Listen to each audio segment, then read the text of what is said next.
Welcome back. We are still on the Lady Vengeance in the Hall of Echoes after we have been denied our Divinity. Kind of pissed about that. And yeah, I did a little reading in between episodes because, well, to be honest, I got a little bored by my builds because they are OP as fuck. Let's face it, I can one-shot pretty much all enemies in the game, and there is absolutely no challenge to the game right now. In future episodes I will change my builds a little, try out some other builds, and yeah, I was looking up some build ideas to get some inspiration, and yeah, I actually got something wrong, and that is how initiative works. I've been telling you that initiative is important, and it is to get that first turn on one of your party members. If you're fighting like a boss or someone who will summon in a bunch of adds into the fight, then of course it is way better to have high initiative and have your turn before that boss to simply one-shot him, and that makes the fight so much easier, like I for example did on that great automaton in the Council of 7. So yeah, higher initiative is important, but only on one of your characters, because how initiative works is the highest initiative character in combat will get the first turn, but after that it is alternating between an enemy turn and an ally turn and an enemy turn and an ally turn. So that is why always, even if we have the same initiative on Beast and Lohse, there's always an enemy turn in between my two turns. So Lohse has the highest initiative, so she will most likely go first. Then there will be the highest initiative enemy's turn, even if his initiative is lower than Beast's. After that, Beast will have his turn, and after that the remaining enemies will have their turns. But Beast will always have the third turn, no matter how much initiative he has. So considering that, going for initiative on Beast is completely and utterly pointless. Now, since I have already strength maxed out on Beast and I have no need for memory, and I have already like 8,000 hit points, so I don't really have need for Constitution either, there is really no point in putting points anywhere else rather than Wits. But that's fine, because Wits also gives me 1% critical chance. I don't use it often because most of the time the fight ends before Enrage runs out, but if the fight takes longer, then of course it is nice to have high critical chance. However, one thing changes dramatically, and that is my gear. So since initiative is completely useless on Beast, I should not, like I did, focus on items with high initiative. Instead, I should, of course I go for warfare and the other attributes that are beneficial, but I have always valued initiative and wits very highly on my gear, on all characters, which is wrong, which is plain and simply wrong. You should focus on the one character you want to have the first turn in combat, and give him as much initiative as you can get your hands on, and this is Lohse in my case. She has already a shit ton of initiative, so that's all fine and dandy. But in Beast's case, I will no longer focus on gear with initiative on it. Initiative is completely pointless. Wits is not that great either, but yeah. If you play with more than 2 characters, if you have 4-party player party, then you have to set up your initiative so that you control the order in which your characters have their turns. So of course the third turn will go to your second highest initiative party member. The 5th turn will go to your third highest initiative party member, and the 7th turn will go to your last and lowest initiative member. So if you have 4 players in your party and you want to have their turns in a specific order, then you have to arrange the initiative so that yeah, whichever one you want to have the third turn has the highest out of the remaining 3 party members, and so on and so forth. This is of course very important, because if you have like support characters in your party, depending on what kind of support they are, maybe you want them to have their turn before your damage dealer, so that you can buff them up with damage buffs or something. Or maybe you have a healer in your party, then of course you would want to have his turn last, because if he has his turn first, well, there is nothing to heal, so that would be quite wasted. Anyway, that's on wits. Yeah, I got a little inspiration for some character builds that I want to try. I will definitely try out a scoundrel build, and I will definitely try out some magic build. However, I will not try out a dual wielding build, and I will not try out a single-handed build, because there is plain and simple no use for them. Two-handed is so much better than everything else. All of the weapon skills, I mean, you can see it, my ranger has 0 points in ranged. All of these weapon skills are pretty bad, except for two-handed. Dual wielding gives you dodge, which is pointless, at least if you're playing a lone wolf, because I kill everyone. I do not get attacked most of the time, so it frankly doesn't matter how much health I have, it doesn't matter how much dodging I have, because I win fights by killing the enemies before they can do anything. So the only thing that matters if you're playing with lone wolves is damage, and much of that. So of course we will go for two-handed. Now two-handed does not only apply to swords, axes and maces, it also applies to spears and staffs. Now spears are kind of finesse two-handed weapons, so it does not change my build that much. It is just well, beast build. So if I took all of my points out of strength and put them in finesse, I would have the exact same build. I just use spears instead of, well, axes and swords and stuff. So that does not change anything. So I'll probably not try that out either. But it does work for staffs too. So if you go for a magic character, you should use a staff, and you should go for, well, you could pretty much go for the same build I went on beast, and yeah, just swap strength for intelligence and swap warfare for your respective element. And there you go. You have a mage which deals a shit ton of melee damage and also can cast spells. So yeah, I'll try this out. This should work for every single magic school. So yeah, we will try out every single magic school.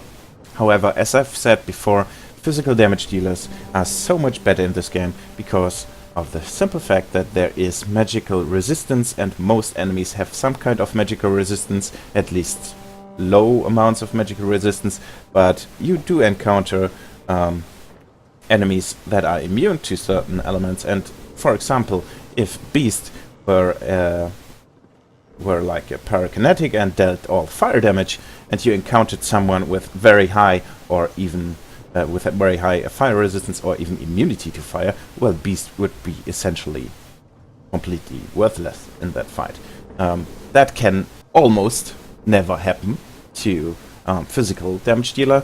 There's one exception, and we already encountered it on Blood Moon Island. That is, of course, if an enemy has evasion. That pretty much hard counters physical damage dealers, but it is very rare. So in general, if you go full physical party, then that is the way to go. That is the best way to put your party together. But if you want to go for magic, then it would probably be a good idea to go full magic, since yeah, magical armor and physical armor are separated. Although, no, it doesn't really matter that much. At least if you're lone wolf. Because let's face it, I can kill any enemy in one turn. It doesn't matter how tough he is, I can pretty much kill him in one turn. So yeah, it doesn't really matter if we have different kinds of damage, because we will not attack the same enemy together. That's what I mean to say. We will focus on one enemy most likely and kill him. Anyway, that's enough of that. Yeah, let's talk to some people. We also have the spirits of our former companions, which sorely betrayed us at the Council of Seven.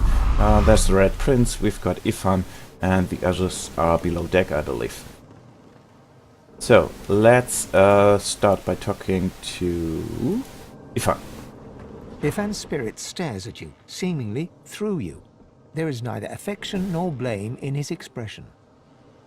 Wave a hand in front of his eyes. He gives no sign of seeing you. Ifan's eyes flicker rapidly from side to side, as if trying to take in an expansive sight. He whispers, "Gleku Duma, Gleku Duma," over and over, and suddenly you seem to hear the chattering of thousands of elven voices in the distance. Then, before your eyes, his spirit dissolves into the sound, his own voice joining the cacophony that you can hear. That you could hear, for now no sound remains. All is calm. Well, that's that for Ifan. That is the last time we see Ifan, or any of our old companions, in fact. Now that was a hint on Ifan's personal story, but I'll not get into that. Let's talk with the spirit of the Red Prince. I will not fade. The sun shall find me. She will set her loved one free.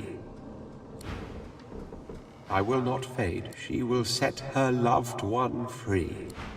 Interesting. He does not vanish. So maybe we will see the Red Prince again? Not sure. I had the Red Prince as a party member in my first playthrough, so he survived. No idea what's going to happen to him. Let's talk... no, let's talk to Beast last. And we've got Han over here. Hello, Han. Not many things I can fetch around here, but who cares, eh? Look at this place! Yeah, pretty neat place. And Jahan, what do you think about all of that? The day was lost, and no one won. Divinity is still up for grabs. Will you be the one to grab it? I do so wonder. So Jahan implies that we can still ascend to Divinity if we get that power back from Dallas, that is. And yeah, we will hunt Dallas. Let's ask if he spoke to Melody recently. I did. She's quite graciously taking us to demon-haunted arcs. Our pursuits align and continue. Ah, and that reveals our next target, and it is Arcs. We are finally going to Arcs. We still have some business to settle with this demon haunting us, and yeah, we will settle it there. Ask him what's on his mind. Your mind. Yeah, okay. That's just the same thing over and over. Let's see. Over here we've got the spirit of Sibyl and the spirit of Fane. Let's talk to Sibyl.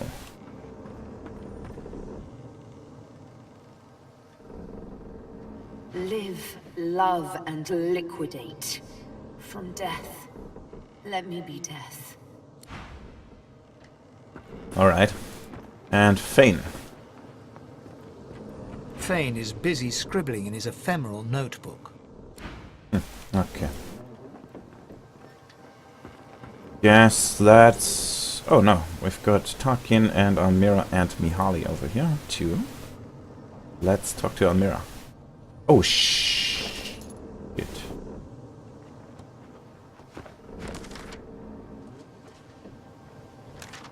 Okay. Yeah, we forgot to give her the Swanbreaker, but we hopefully still can. I thought you'd forgotten about me, darling. How goes your little endeavor? Really? Really? Say that you fought your way through the council. Almira gives you a devilish grin and traces her finger along your forearm. I had a feeling you'd be one to watch, my dear. I'm glad to hear my faith wasn't misplaced. Well, let's actually craft the Swanbreaker and Give it to her. Wait, what? Oh, right, Beast has that stuff. And Mihaly. I'm glad I didn't step ashore on that island with you, sorcerer. That place is a pyre. Ask what's on his mind. The Order. My comrades. I don't regret leaving with Almira, but I did swear an oath. I hear Bishop Alexander made it to the island with some followers. What came of him? Yeah, he must have perished along the way. Yeah, maybe I killed him. I say that Alexander made it to the Nameless Isle, but he must have perished along the way. No loss. The Divine Order grew weak and divided under his stewardship. Perhaps if it survives, it can come back stronger. Let's hope not. Well, Tarkin, how fares the work on Anathema? All this commotion hasn't made it any easier for me to restore Anathema. The fewer distractions, the better. That's what progress he's made. My efforts continue. I must admit it's quite an intricate piece to work with, even for someone like myself. Okay, nothing new. So, East, what about you? After all that's just happened, life, every flawed morsel of it, seems more precious to you than ever.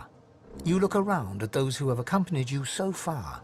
In each one, something unique shines through. Really? They could have made a unique dialogue for this, because, yeah, each one, everyone that followed me around, it's just Beast. I'm playing Lone Wolf, so, yeah, in each one, blah blah. Divinity has eluded you so far, but humanity beats strong within you, here and now. Who knows what lies ahead for you, for your companions? Your quest failed. The void is growing stronger, and the hall is dark. You feel the need for some affection. Perhaps they feel it too. Yeah, come on, let's go for it. Let's do a little flirting with Beast. Tell Beast you've been thinking about him. And his beard. A lot. Oh? Well, I think about you a lot too, lass. I mean, I kind of have to and all, given the circumstances. I'm not sure what my beard has to do. Smirk and say I'd like to see what he's hiding under his armor. Oh. Oh? Oh. Well, I mean, just look at you. I'd be a fool to turn you down. Not the quickest, the Beast. Beast fiddles with his beard, but otherwise seems glued to the spot. Grab his hand with confidence and lead the way. As you move to go below decks, the live wood creaks and groans. The steps you thought you knew lead you to a part of the ship you've never seen before. A newly carved nook that smells of resin and wood chips. Oh, now isn't that nice of the ship? Touching the wall beneath your fingers, the live wood hums at your touch. You understand that the Lady Vengeance has carved this space for you in gratitude for your help. My very own private chambers. Oh no, that should be fun. You enter and feel the presence of the ship recede, offering you the total privacy of a moment alone with your companion. The first moment you have been truly alone together.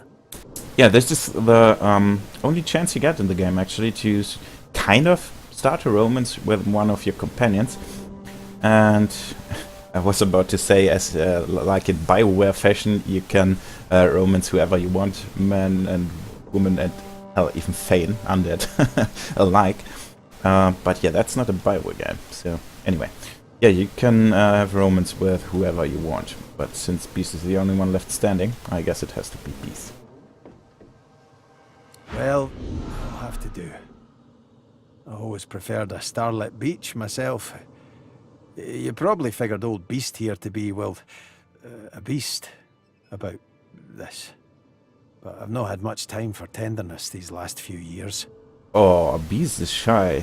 No, that doesn't fit him. He twists his whiskers into knots as he speaks, making a tangled mess of his glorious beard. Pull close, run your hand along his beard to smooth it out. Beast looks to you gratefully and closes his eyes, lost in the rhythm of your stroking. Yeah, I'm doing this for completeness sake to, well, show it to you. Because, I don't know, Beast and Lohse, that... I don't think that is a good fit. It doesn't suit, at least, Lose's character. Beast maybe, but Lohse... Then again... whatever. I ain't said this to anyone in my life. Not since I set foot on the Wave Dancer, anyway. But you should call me Marcus. Oh, It is my name, after all. so finally we're to first name basis. It took quite a long time. Anyway, here I am, yammering like a newborn otter pup. As prone as I am to talking, I don't always have much interesting to say.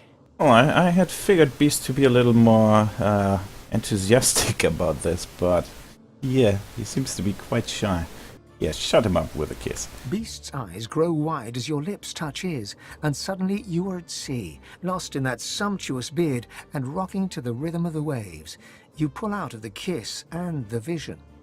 Yet Beast pulls you back. Your entire being is whiskers and heat. He explores you with his hands, inciting a series of shakes and shudders. I don't know what I expected when I set out for Reaper's Coast, He leans forward for another peck. but it wasn't this. Laugh and say he might have gotten more than he bargained for. Trust me, I know exactly what I've gotten into, and I don't have any intention of getting away. Now there are some curious bits about this scene if somehow, well, obviously if you have Fane involved in this, he's an undead, so... but then again, he has his Mask of the Face Shifter, so... that might be interesting. He could turn into everything he wants. And also, if you have an elf like Sibyl or something, I believe in my first playthrough I played as Fane and I think I chose Sibyl. And yeah, they also have some interesting notion with all that, you know, getting memories from licking and stuff. He nuzzles even closer. Start shredding your clothes. Hold up. Before you get too far along, there's something I always wanted to try. Okay, what is that? Beast leaps to his feet and begins to gyrate his hips.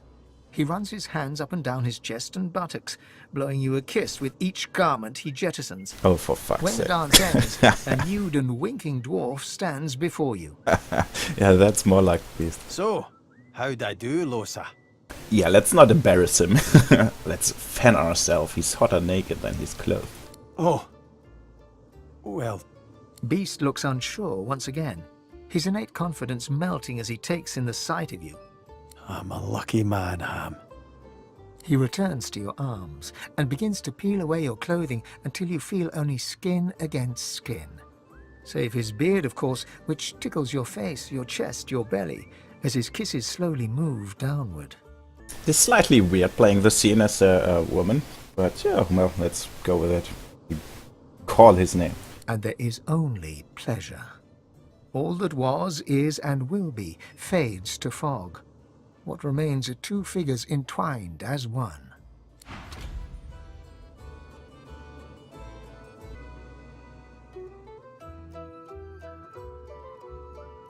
And there we are, lying in bed, fully armored and clothed. Let's see what the quest log says. I spent a night of pleasure with Beast, glorious beard and all.